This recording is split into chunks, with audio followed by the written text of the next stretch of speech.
दोस्तों, आज की वीडियो में हम देखेंगे रविंद्रनाथ टैगोर जी के बारे में। ठीक है, तो बिल्कुल स्टार्टिंग से एंड तक जो है वो एक एक चीज़ इनके बारे में पढ़ने की कोशिश करेंगे।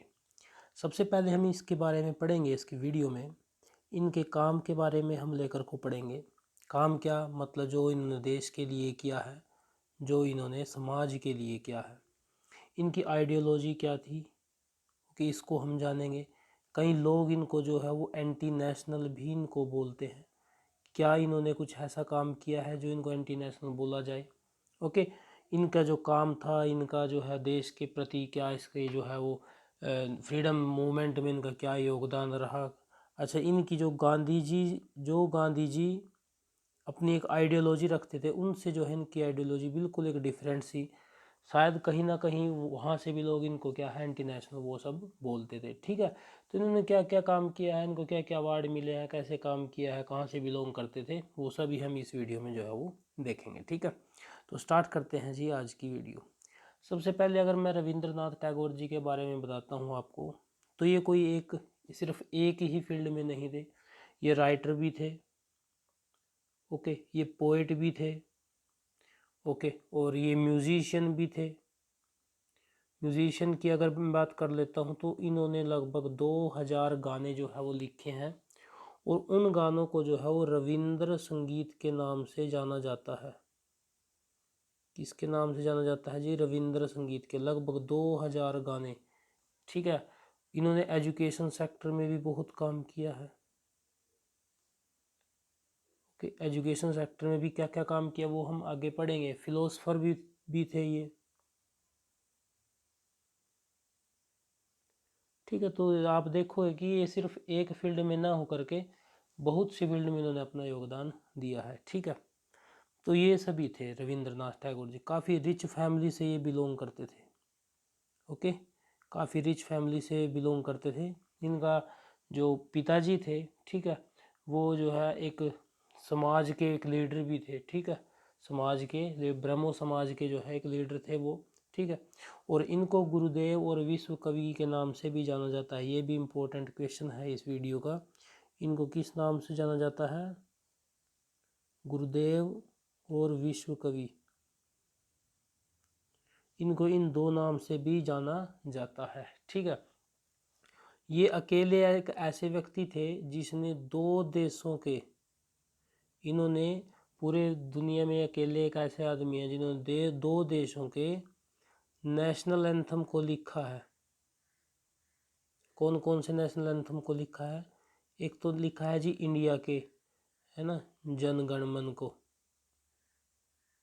और एक लिखा है इन्होंने बांग्लादेश के नेशनल एंथम को। तो आप ये याद रखोगे, इन्होंने दो कौन कौन से देशों के नेशनल एंथम को लिखा है जी? इंडिया और बांग्लादेश। ओके, बांग्लादेश का कौन सा है जी? अमर सोनार बांग्ला। अमर सोनार बांग्ला। ओके, तो आप जो है ये बात याद रखोगे। अगर मैं इनके बर्थ के बारे में बात कर लेता हूँ, इनके जन्म के बारे में बात कर लेता हूँ, इनका जन्म कब हुआ था? इनका जन्म हुआ था जी 7 मई को 1861 में। और जगह कौन सी थी जी? कलकत्ता। किस शहर में हुआ था? कलकत्ता में। काफ़ी रिच फैमिली से ये बिलोंग करते थे।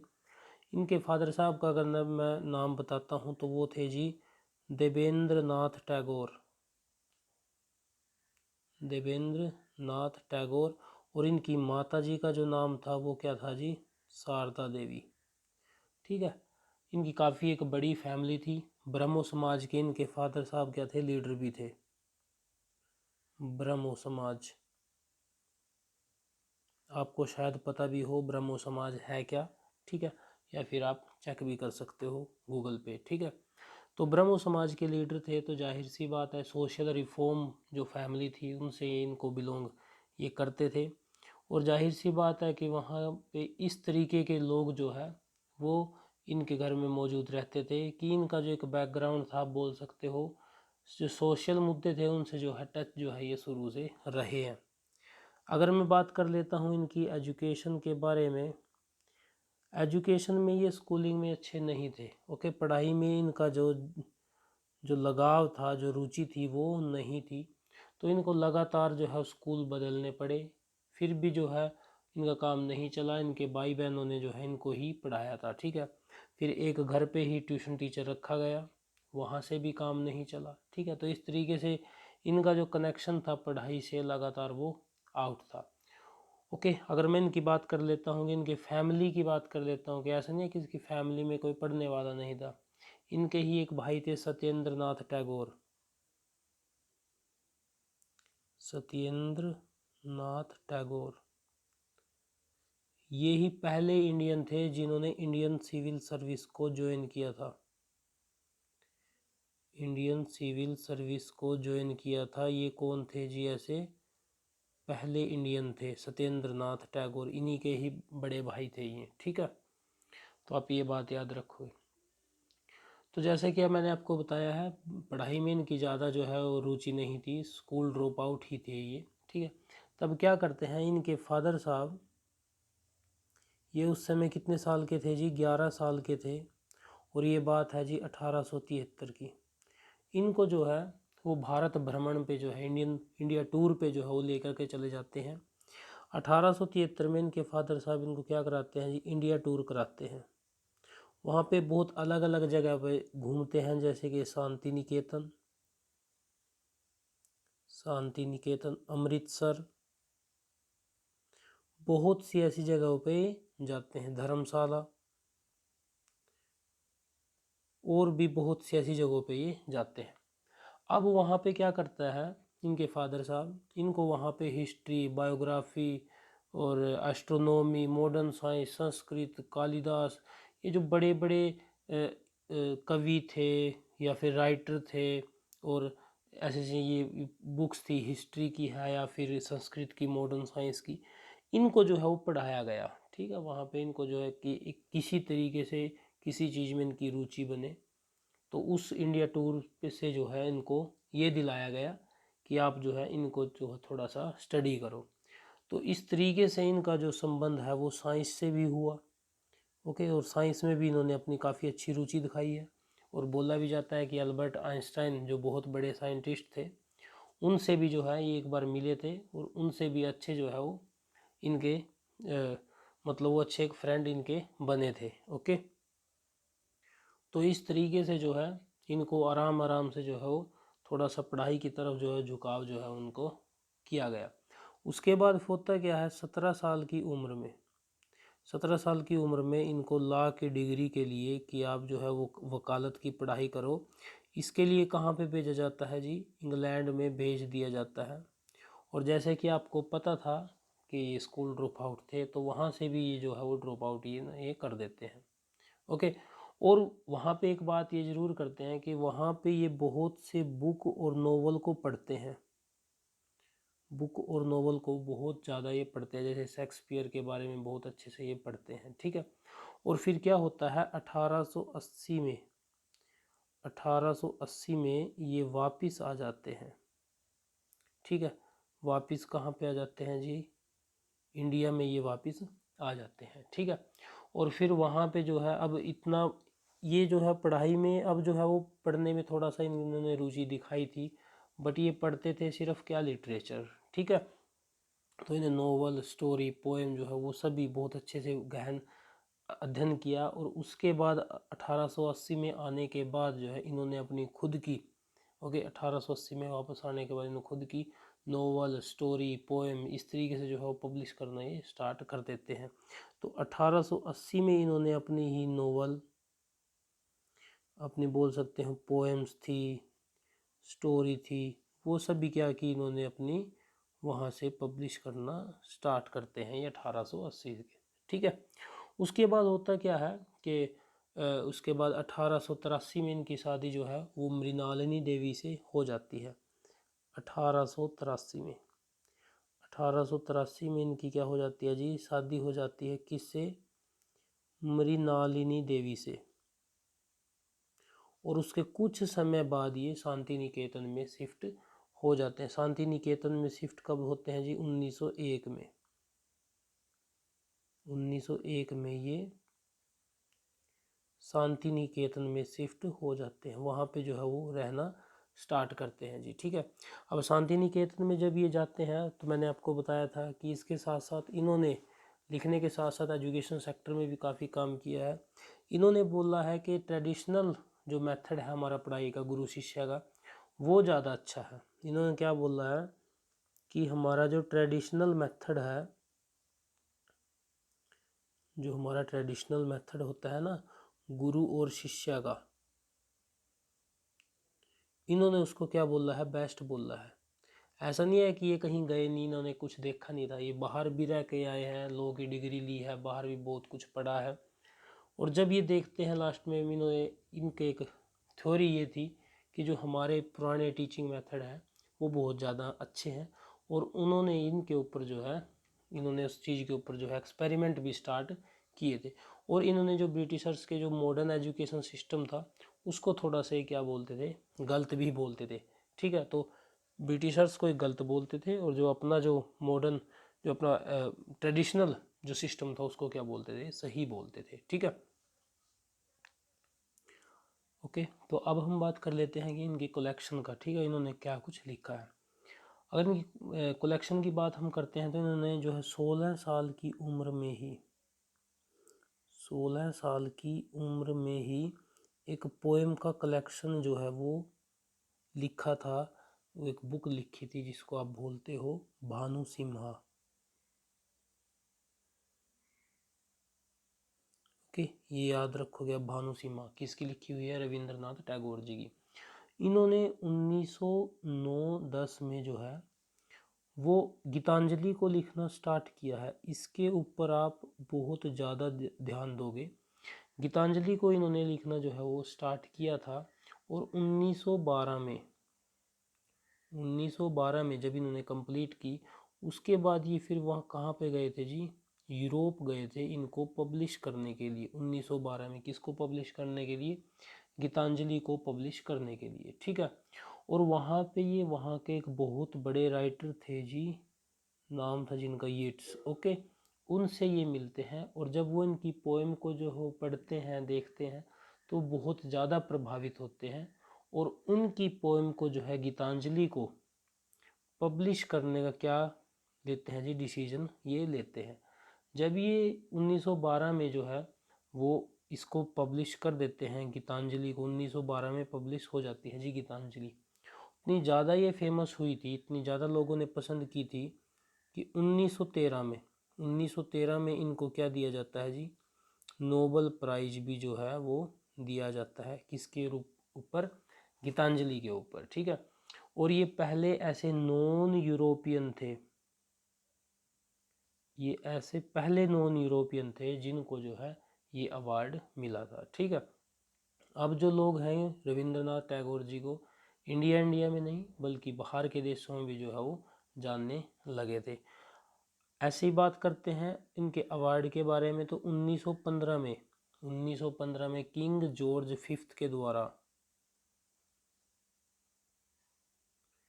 किंग जॉर्ज फिफ्थ के द्वारा इनको जो है नाइटहुड का टाइटल जो है वो दिया गया था। नाइटहुड का टाइटल इनको जो है वो दिया गया था। ओके, ये बात आप याद रखोगे।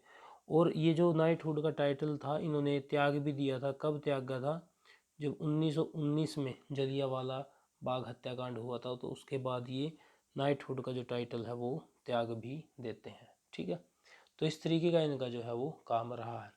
अब हम बात कर लेते हैं इनकी रचनाओं के बारे में कि इनकी जो है वो रचनाएं कौन कौन सी थी।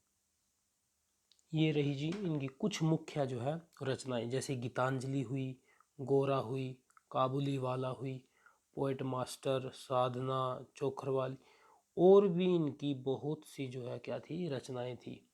और अगर मैं इनके प्ले के बारे में बात कर लेता हूँ, इनके नाटक के बारे में कि इन कौन कौन से नाटक लिखे हैं, राजा था, ठीक है, डाकघर था, मुक्तधरा थी, और रक्तकारवी।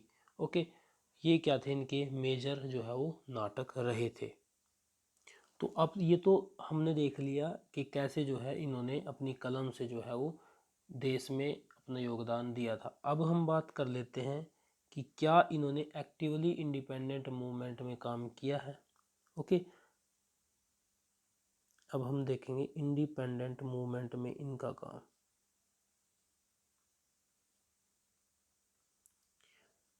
आपको बता दूं कि एक्टिवली ये काम नहीं करते थे, ये किससे काम करते थे, अपने पेन से काम करते थे। अगर जो है वो इन्होंने ब्रिटिशर्स के खिलाफ कुछ बात कहनी है, बोलनी है, तो ये लिख करके जो है वो लोगों तक वो बात अपनी पहुंचाते थे। उनके विरोध अगर करना था तो लिख करके ये उनके खिलाफ जो है वो विरोध करते थे। ठीक है। तो 1905 में जिस समय बंगाल का विभाजन भी होता है, ओके, जब 1905 में बंगाल का विभाजन था, तब इन्होंने पूरे जोर तरीके से जो वहाँ का विरोध किया है कि आपने ये गलत किया है। वहाँ पे बहुत से ये सॉन्ग भी लिखते हैं, नेशनल सॉन्ग भी इन्होंने लिखे हैं, ब्रिटिशर्स के खिलाफ ये गए हैं, प्रोटेस्ट भी किए हैं, मीटिंग्स भी की हैं। तो उन्होंने इस तरीके के काम भी किए हैं। इन्होंने एक सॉन्ग भी लिखा था जिसको आप बोल सकते हो बांग्लार माटी बांग्लार जोल। ठीक है, कि बंगाल की माटी बंगाल का जल। ठीक है, ये तो इस तरीके से एक इन्होंने सॉन्ग लिखा था। कब लिखा था? 1905 में, कि लोगों को जो है एक साथ रखा जा सके, उनको बांटा ना जा सके। ठीक है, और इन्होंने हिंदू और मुस्लिम यूनिटी के लिए भी बहुत ज़्यादा काम किया है। ठीक है, तो ये काम था जिनका इंडिपेंडेंट मूवमेंट में। और अगर मैं बात कर लेता हूँ इनकी आइडियोलॉजी के मायने क्या थे, कि फ्रीडम को कैसे देखते थे, इंडिपेंडेंस को किस तरीके से ये देखते थे। ये बोलते थे कि सिर्फ आपको जो है ब्रिटिशर्स से आज़ादी नहीं पानी है, सिर्फ यही हमारी फ्रीडम जो है वो नहीं है। इनके आज़ादी के थोड़े से मायने थोड़े से ऊंचे थे, बोलते थे हमको अपनी सोच से आज़ादी पानी है, कास्ट सिस्टम जो आज चला है, अनटचेबिलिटी जो चली है, उससे आज़ादी पानी है। क्या सभी की सभी महिलाओं को, सभी के सभी पुरुषों को हर जगह समान अधिकार है, उस तरीके की हमको आज़ादी चाहिए। ठीक है, तो ऐसा अब जब वो गांधी जी बोलते हैं कि ये एंटी नेशनल थे, लोग बोलते हैं कि ये गांधी जी के खिलाफ थे तो ये एंटी नेशनल थे। जब गांधी जी ने बोला कि विदेशी छोड़ो और स्वदेशी अपनाओ, विदेशी छोड़ो और स्वदेशी अपनाओ, तब इन्होंने जो है इसके खिलाफ ये बोले थे। इसके खिलाफ ये क्यों बोले थे? इन्होंने खादी मूवमेंट का विरोध क्यों किया था? क्योंकि ये बोलते थे अभी अपने पास इतना कुछ नहीं है कि आप जो है वो विदेशी कपड़ों को छोड़ करके और उनसे सस्ते कपड़े जो है आप भारत में लोगों को प्रोवाइड करा सको। तो इस वजह से इन्होंने एक ऐसे भी लिखा था जो स्वदेशी मूवमेंट का, जब ये विरोध करते हैं, द कल्ट ऑफ चरखा, द कल्ट ऑफ चरखा, ये इन्होंने एक ऐसे लिखा था। किसके विरोध में लिखा था? स्वदेशी अपनाने के जो विरोध में जो है इन्होंने लिखा था। पहले आप इतने सक्षम बनो कि आप लोगों को दे सको, तब जाकर के आप इस तरीके से चीज़ें जो है वो स्टार्ट कर सकते हो।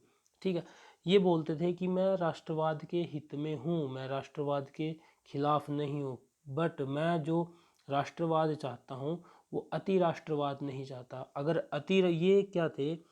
ये राष्ट्रवाद के साथ थे, ये राष्ट्रवाद के साथ थे। और जहाँ पे बात होती थी अति राष्ट्रवाद की, वहाँ ये इसके खिलाफ थे।